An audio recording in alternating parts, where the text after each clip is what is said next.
Welcome to this week's episode of the podcast. I'm really excited to share that this episode was recorded live at Upscale Conference in San Francisco. It's a conversation between me and Zhuo, and I'm really excited to share it with you. So let's dive in. What a warm welcome. Yes. Hi, everyone. Hello again. You still here? Good. Hey, Julie. Hey, Linus. It's hard, right? I know. He was telling me that you just can't really see the audience because there's these really bright lights and everyone's a little more washed out. We're squinting. Yeah. So let's start. Like, who can you tell the audience a bit about who you are? Who am I? I don't even know who I am sometimes. Okay, but I guess, if you want the rap sheet. I started my career as a computer scientist. I went to Meta, which I still think of in my head as Facebook, very early on when it was about 100 people. And I helped scale that organization. I was there for about 14 and a half years, ultimately leading design, user experience, and some of the front-end teams for the Facebook app core experience. So I worked on everything from feed, photos, like buttons, platform, all of those different things. And then about 5 years ago, I decided to go out and see the broader world. And in that time since, I've started a company. It is called Sundial, and we are essentially trying to be like Cursor for analytics and democratize getting data insights for every single person who is a decision maker at a company. And I also write a lot on the side. So I've written a book for new managers called The Making of a Manager. And I have a blog that really helps me think and try to make clear various ideas that are popping around in my head. That's accomplished. I think that's worth a round of applause, right? Yeah. Thanks. I'm actually super happy to get to meet you in person because I've kind of followed your story a bit on the sidelines as someone that's into tech and into the world of tech in general. So you actually became a manager at Facebook pretty young when you were 25. Mm-hmm. And what's one myth about leadership that you wish someone would have shattered for you earlier? Oh gosh, the number one thing is you don't have to always have all the answers.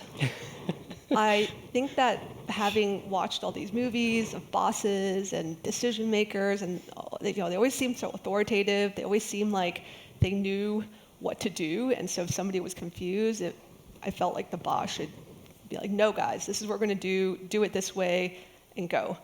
And so when I was 25 and I'm managing a team of designers, many of whom had more experience than me and were, frankly, far better designers than me, I had enormous imposter syndrome because of this, because I had this mentality like, I need to know more than them, but I don't. So let me pretend like I know more.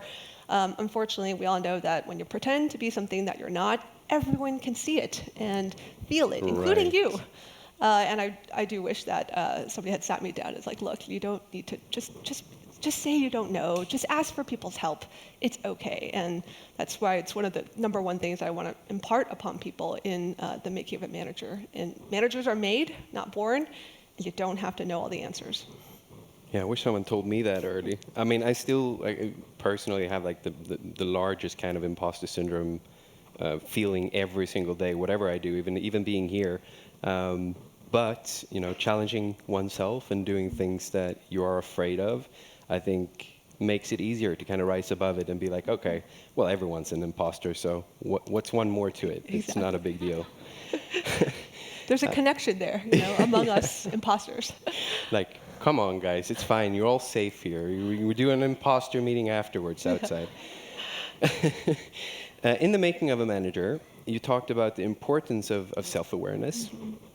How do you cultivate self-awareness in an environment that is moving so fast, and in particular like tech? Like, how do you actually take care of that?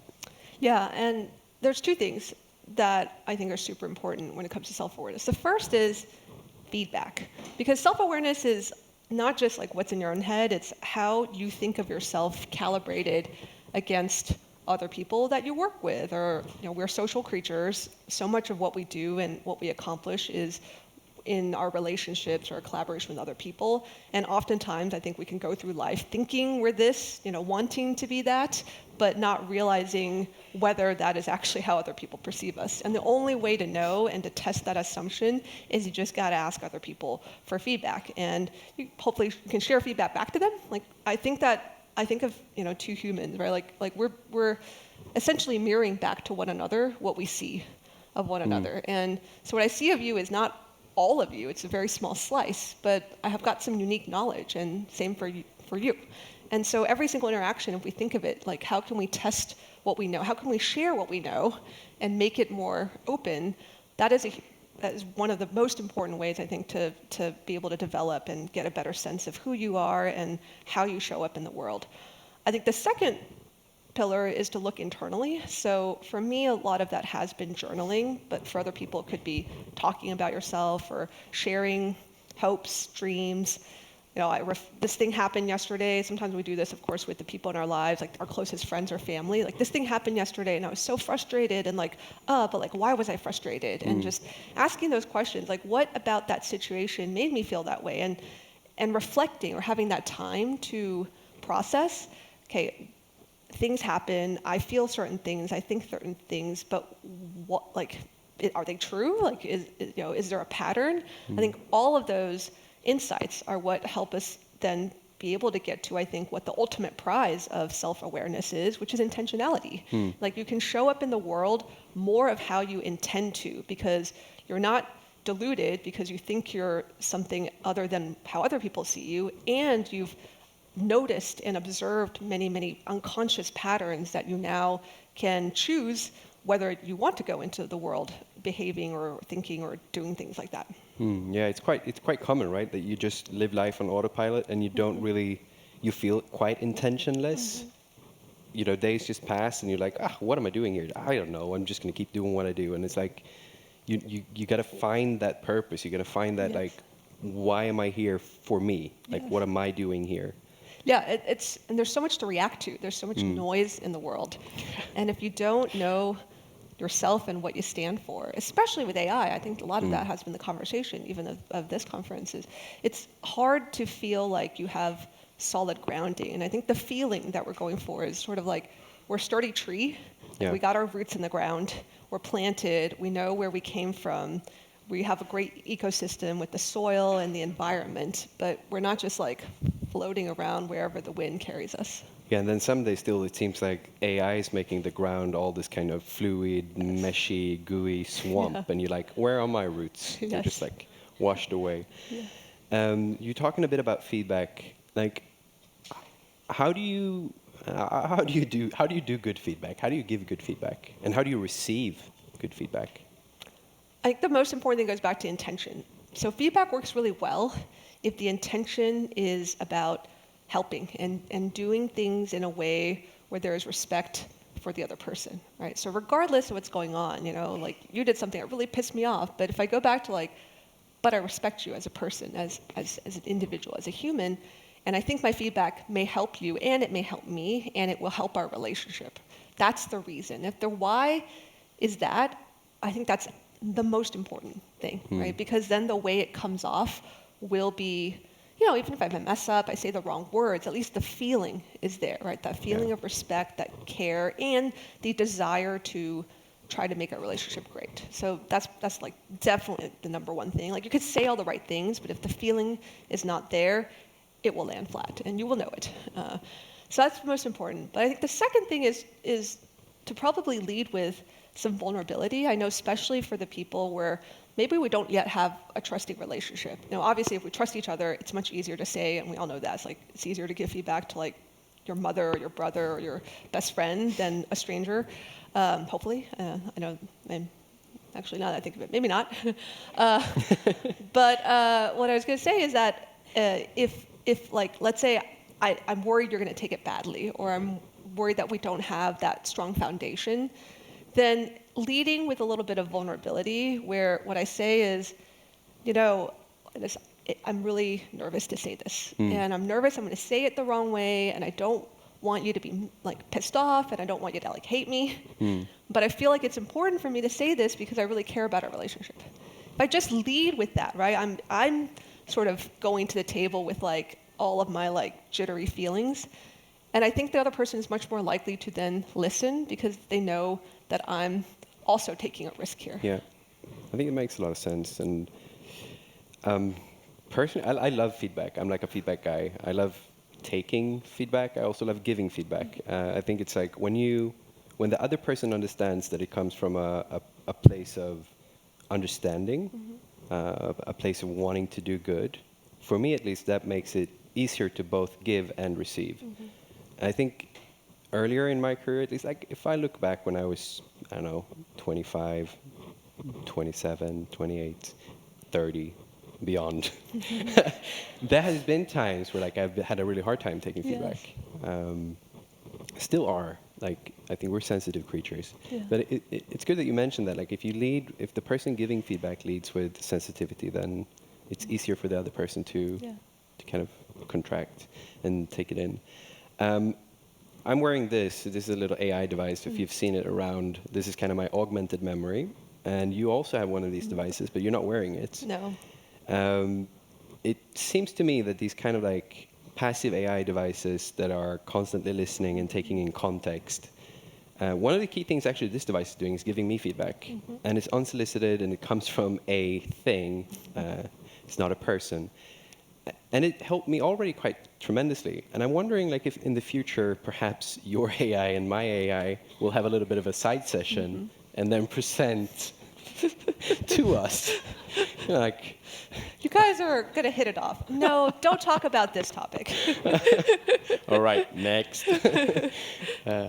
Okay, cool. No, I think like we're just seeing the very beginning. I think there's dark sides and bright sides to all technology, like all tools. And I'm just super surprised about this stuff and feedback in general. I just to add on to that, I've been doing a lot too with, I think it's so interesting. I use ChatGPT a lot, and I always love to ask, hey, based on what I said, like, where do you think I'm wrong? Or what do you think I'm not seeing? Or where are my blind spots? Or what do you think I should double down on in my strengths?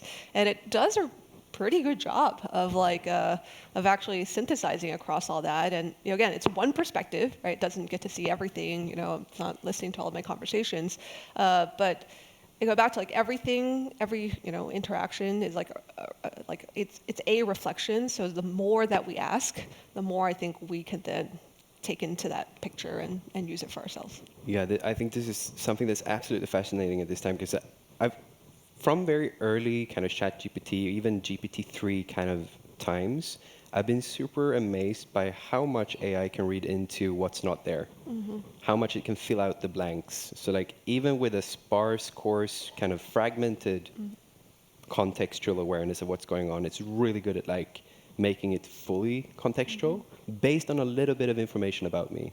So like I think we're gonna kind of run into a new era where like we have, and it's kind of maybe very pressurized, like it could cause a lot of problems as well. But like for me, for example, I think this is just going to help me become a much more attuned individual where like actually the feedback is not coming from someone. I don't have to worry about their intentions because this is kind of like an intentionless device. We hope. Yeah, well, we hope. Actually, one of the weirdest things with this is like I worked for like a few days and then like I woke up one morning and it said, Linus, one of the things that you should do better is to be more aware and present with your kids. And I'm like, ooh, that stung.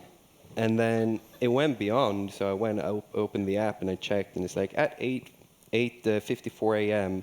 when your daughter said something about fruit to school, you neglected it and started talking about home renovations. Oh, wow. And I'm like, whoa. All right. And then I just went through this transcript and I listened back to the audio because it saves the audio. And I'm like, yeah. I need to improve on that. That was really bad. And in the moment, I didn't think about it.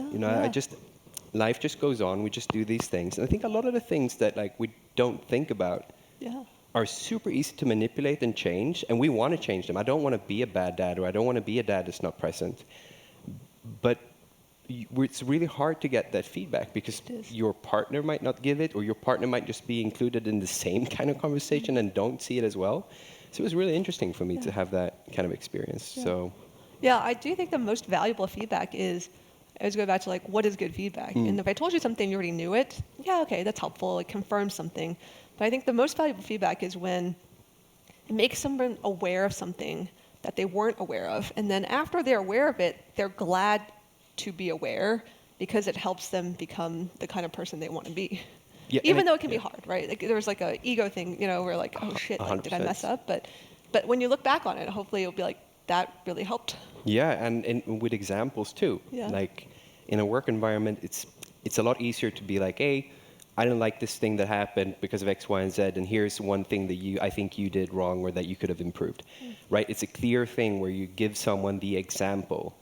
And this was exactly the same thing. I actually got more than that example. So I'm actually a more horrible dad than dependent led on to. But that's fine. I'm gonna improve. But it helps because then you can like, oh yeah, exactly, that's it. Like I understand now because if in the heat of the moment when you're getting feedback, it's easy to just become kind of a defensive Yes. and cramp up. All right, let's not just get stuck on the feedback stuff and me being a horrible dad. Let's move on. So, taste, design. I'm a designer by trade. I've spent 20 years designing products, 19, almost 20. And I wonder for you, like, what does good taste in product design mean? And is it something that can be taught, or does it only develop through experience?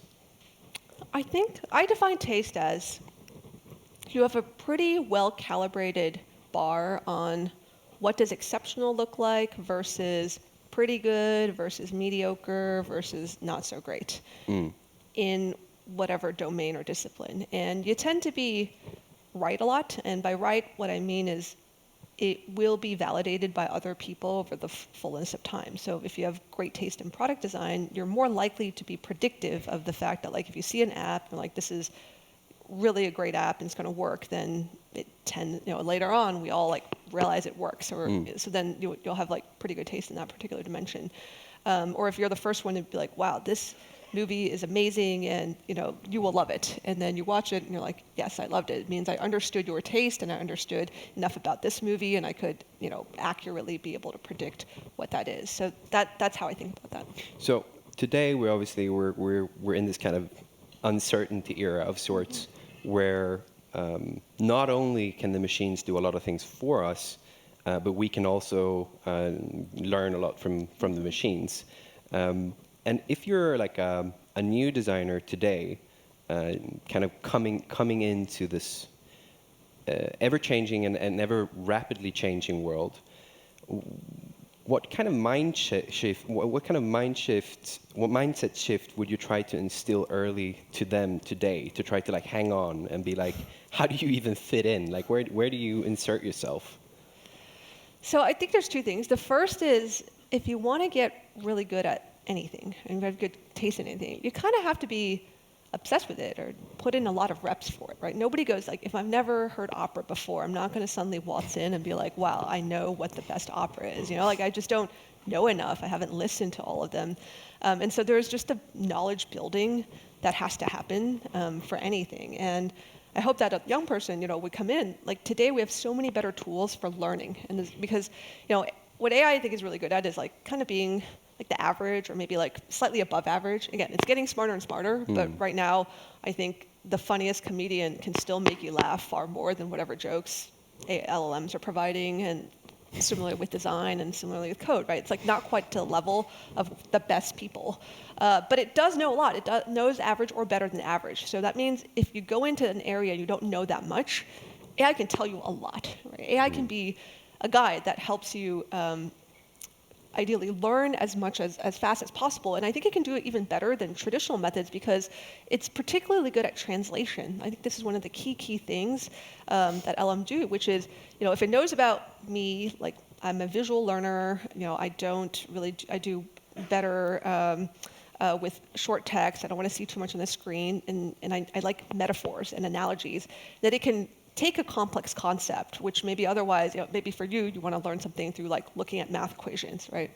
Maybe not because you're a designer, but I know my co-founder who is like a true analytical mind and like a PhD, like that's how he learns best.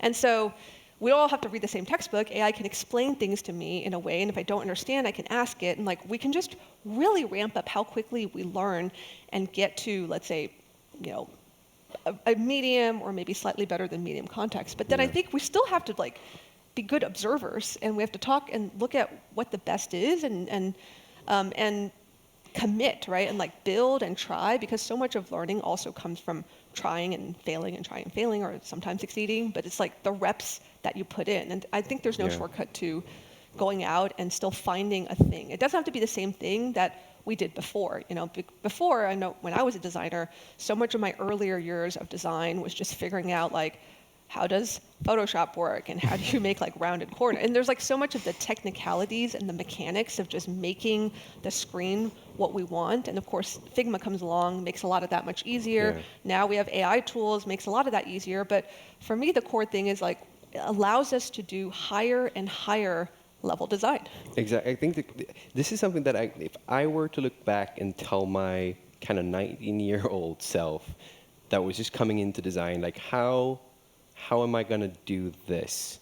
I would be like, today it's a lot easier than it was then, because like all the tooling is there, and like the way to access information, and like getting, like you said, like just getting personalized kind of education.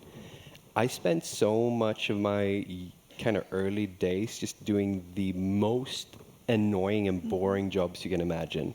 Like I've rotoscoped like 10,000 products. Like if you've rotoscoped anything, please raise your hand. Okay, you removed backgrounds manually in Photoshop, please raise your hands. All right, and then like if you made GIF like animations for websites, raise your hands. Yeah. Okay. So I'm like that old that I use tables in HTML and like transparent GIFs to move things around, and I'm just seeing today like how I spent 90% of my time back then doing the tedious work, and 10% doing the stuff that like actually improved me as a designer. Whereas today it feels like people can do 90% of the stuff that helps them improve as a designer, and 10% of the tedious stuff. So if I would give myself advice, it would be like, hey, go out and play. Yeah.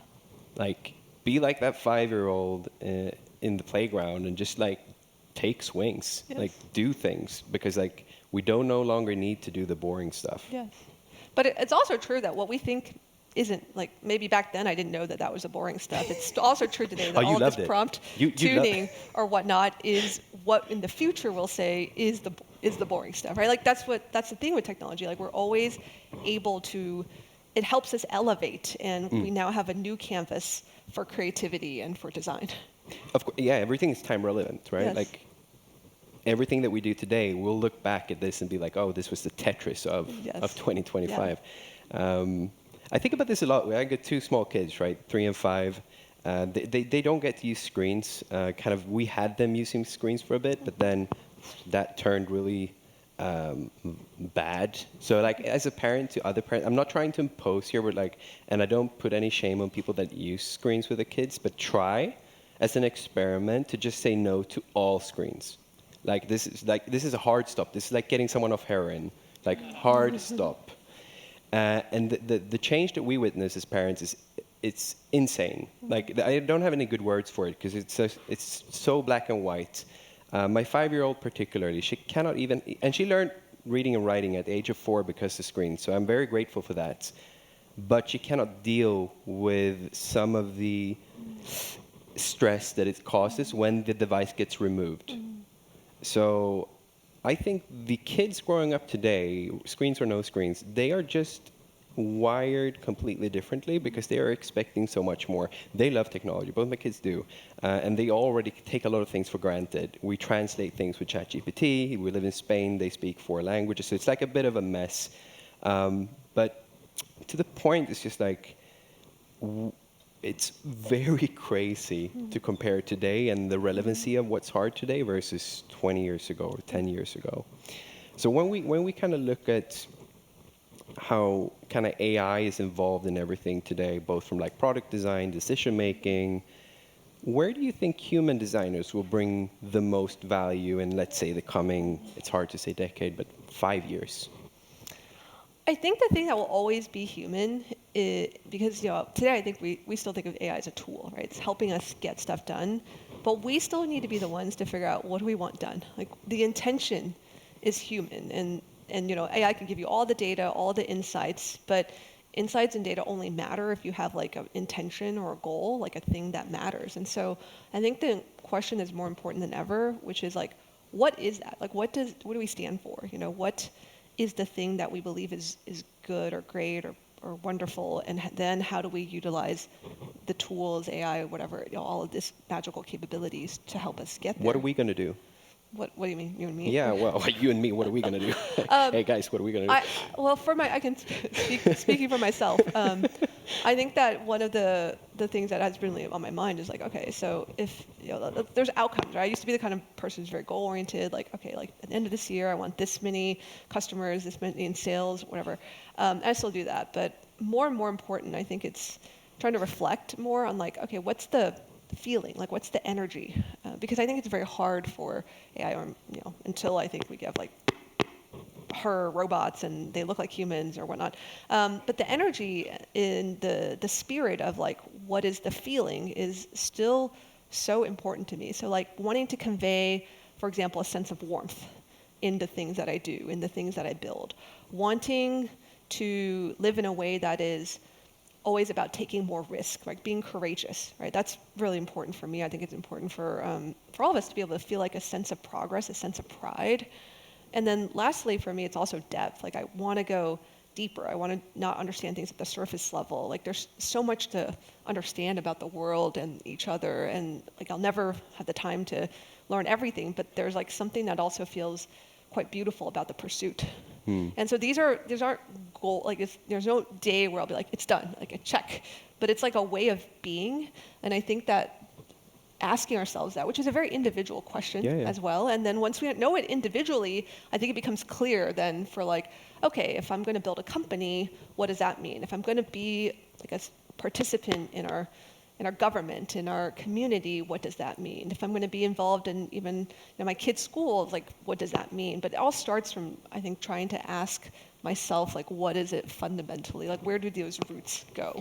So you're currently building, well, you're a founder, you're building your own team right now. You have your company Sundial, and how are you intentionally designing your culture now compared to maybe prior? Or are you intentionally designing it at all? Oh, yeah. I think about this a lot because I think it's such an interesting design problem. And it goes back to what we were saying about, like, I see all of these things as design problems. Like, when I was young, I started from designing a screen to, like, a feature to, like, a system, like a design system, to an app, and now to a company. And they're all design problems, right? They're all just, like, I'm using the same muscles, trying to be creative, look at the constraints, figure and understand, like, the levers. And so designing culture is one very near and dear to my heart. And for me, it's about like, how do I create an environment in which all of us can do work that we're really proud of, that is high quality work, which high quality work means that it goes out and it impacts the lives of other people. And it goes back to a couple of things that I think, I worked at Meta before, and I actually think Meta has an incredible culture in a lot of ways, like focus on transparency, a lot of care for people, a lot of ambition, like dreaming big, tolerance of mistakes and failures in an effort to know that, like, that's part of what we have to do in order to experiment and try. Like, we have to tolerate some degree of being wrong. And so a lot of those are still very near and dear to my heart. I think if there's one thing that is different for me, I probably focus a lot more on the process. Like, I care so much about the way that we do things, not just like what got done, but like, how did it feel? I would love, of course, yes, everything that we do as a team, like, I want to be wildly successful and hit all of our various goals, but I also want people to believe and feel like this was such a positive chapter of their lives. I want them to feel like they learned and they grew. I want them to feel like, they did stuff that they were proud of. So it's like the way that it feels to create something is very important in our culture. Feels a lot like you want to go to work and just be surrounded by people that you love working with and just having a really good time. And that is exactly what my co-founder Chandra and I said. We want to, we're at the stage in our careers, we've been very lucky. We get a lot of freedom, right? I think that's what AI also, it's destabilizing, but one thing it provides is more freedom for us to choose. And so we found ourselves at that crux in our careers, and we said, well, we can do anything. What do we want to do? And it turns out it was exactly what you said. It's just wake up every day, work with people we like on problems that we find interesting, and try to do our best work. And I don't think that conflicts with being successful. I think sometimes people are like, well, should we be supportive or should we be performance oriented? And I don't think there is to me, this isn't an either or. You can do both. And in fact, I think it's hard for us to love a job if we don't think we're doing very good work. I think all humans, we want to be creative, we want to be ambitious, we want to do things that matter. Yeah. And so it's not a trade-off. It's why don't we try and do both, but continue. We're not gonna. It's not easy. We clearly make a lot of mistakes, but as long as we have that ethos, maybe that pursuit of, that's maybe all we can do. I think a lot of people really want that. They say it's a life goal for many to have that rare kind of maybe it's not that rare, but it's an aspiration, no? To really love what you're doing and kind of wake up every day and be super excited for the day to not end. No? I know we're a bit over time. Maybe someone could slap another few minutes on that timer. That would be very helpful. Because I think we do have a good conversation. I just want to keep it going for a little bit more. Oh. Thank you. That's the magic of... We got 4:43, guys. Yeah, we're going to keep it short. Anyone in the audience want to ask Julie something? Rourke. I think you speak beautifully, by the way. I think you have real conviction. I think you just talk very well. I think thank you. Very well put together. So thank you for that. Very interesting tool. I'd love to know your opinion on potentially, you know a lot about working relationships and how to juggle those. I've just started an agency, and I have one of my best friends next to me, and we're just going to go into work together. So how do you feel juggling that kind of relationship can work in a work situation? I wish you guys the best. I hope that it's a ton of fun in your adventures ahead.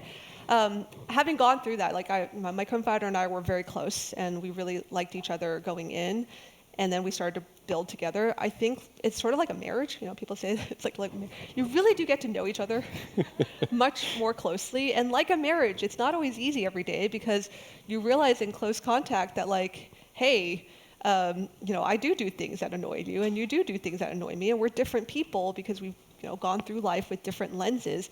And the most important thing that I could say is just, it's such a cliche. It's like be open and honest about it, right? Do not let. This is one of the pieces of marriage advice that I also think about. There's this concept of hit send now. So if you have an issue, a tension, do not wait. Do not think, oh, I shouldn't bring it up. It'll get better or whatever. It's a small thing. Hit send now on sharing that. Just write an email and just hit send, because it's always better to get the small things out on the table before they turn into big things. I've talked to a lot of people who've also gone through, whether it's breakups or co-founder breakups. It's always because smaller things start to, they you don't talk about them, and they just grow and grow in resentment, and then one day it's a giant thing, and it's really hard to resolve at that point in time. So if you just don't see conflict as a bad thing, just hit send now on, it could be even small. It's hey, you made a remark, and that remark to the client made me feel a little blah. Just say it. That's super nice. And also that kind of I had a kind of closing question. I think that almost leaves with that. If there's one thing that you wish the audience would take away from today in terms of how they lead or collaborate, would that be something different, or would this kind of slot into that?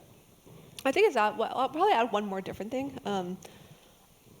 I hope that we all take away that with AI, right? The biggest thing is it feels destabilizing. The thing that's hard is that it's new. We don't know what it means. What does it mean for our jobs? It's going to change how we work. I used to believe that I had this role and this was what I was supposed to do. Now AI appends it. People are doing layoffs. Will it replace what I do? These are all very destabilizing questions, because it makes us realize that whatever we're attached to, whatever we've got comfortable with, whatever we thought of our identity may be changing, but change is really the only way forward. And the most important thing, I think, is not to let the fear of change compel us to hold on too tightly to what we thought we were or what it was like before. Because I think we have to loosen our grip on even the identity of who we are as designers or creative people. Again, maybe you thought your job was to design apps, but maybe now you can think of yourself still as a designer, but designing totally different things. Yeah. Yeah, I think we're gonna close there, but like take that one thing away. It's like don't let the fear take over. All right, Julie, it's been a pleasure. Thank you. Yeah, thank you so much, guys, for listening. Thanks, everyone.